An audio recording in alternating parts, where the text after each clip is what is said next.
Let's bring in Deputy Minister of Foreign Affairs to the State of Israel, Sharren Haskel, for more on this.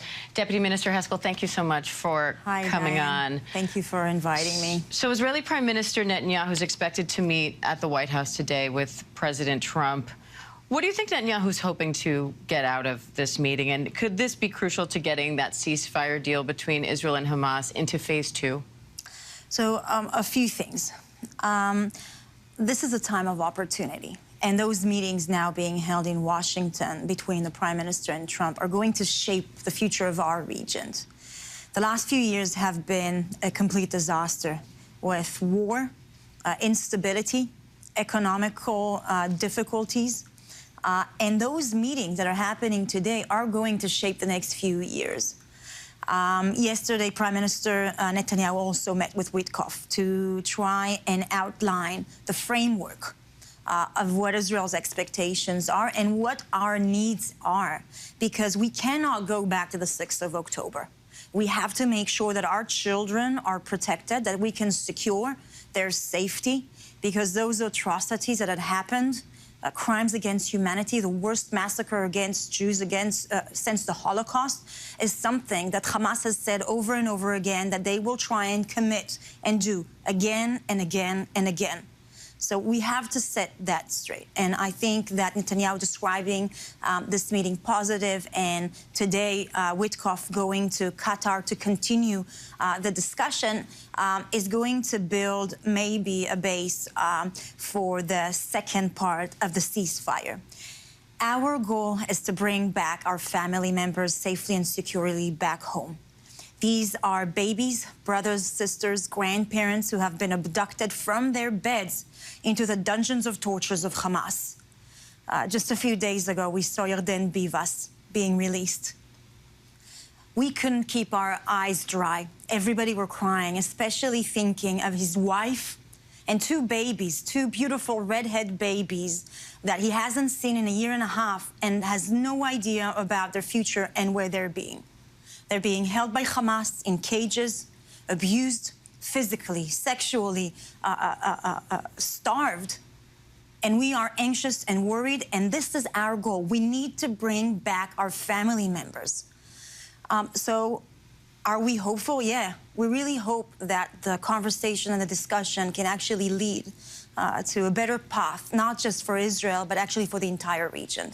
Now, before leaving for the U.S., Netanyahu promised that he and President Trump would continue to redraw the map of the Middle East. And just a few hours later, 20 houses in Jenin went up in an explosion. We haven't seen an operation like this in quite some time. What do you think Netanyahu means when he's talking about redrawing that map? And what do you make of what's happening in the West Bank now? So I think Netanyahu and Trump were very clear also prior to that. Their goal is to shape and change the Middle East. If we look a few years back, no one would even imagine a possibility of peace agreements in the Middle East like the Abraham Accord. Anyone that you would ask would say it's a fantasy. And I think that with President Trump thinking outside of the box, we are really hoping to change the map in the Middle East, to build bridges, to build stability, to build economic prosperity. And that's when we're talking about a different map, a map of stability. And when we see what is happening in Jenin, this is not just Israel's concern. This has been also the Palestinian Authority's concern. For the last 3 months, the Palestinian Authority has been fighting UNRWA's refugee camps in Judea and Samaria, the nests of terror that were created there, waged war on the Palestinian Authority, and there were clashes and a war between them. So where do the Palestinian people fall in this redrawn map that you're talking about? Look, I think this is part of the tragedy of the Palestinian people. And I think it was very obvious this year that the Israelis care more about their lives than their own leadership. Hamas and its leadership has been using them as human shield, bringing devastation to their region, to their homes. You know, we are concerned about it. Israel has been facilitating humanitarian aid. And, you know, about So does that redrawn map include a home for Palestinians in Gaza and in the West Bank? Look, I think, first of all, we have no interest in coming back to Gaza and resettling Gaza. This is not our interest. We disengaged in 2005.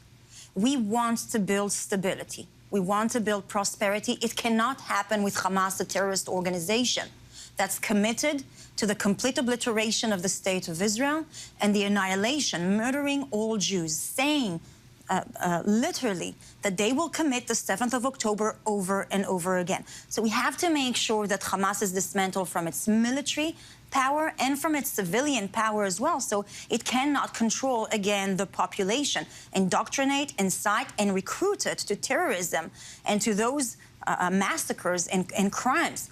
And I think that if we can facilitate that, then we can build something that is outside of the box.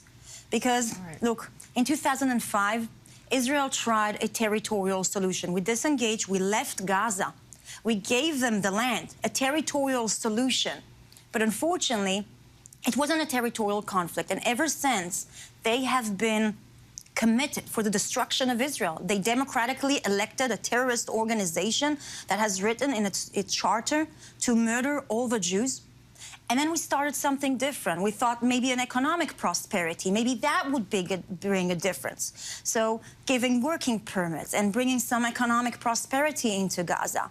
But that ended up in taking all of this economical wealth and build an underground city with missiles, with rockets, on the attempt on how to annihilate our people.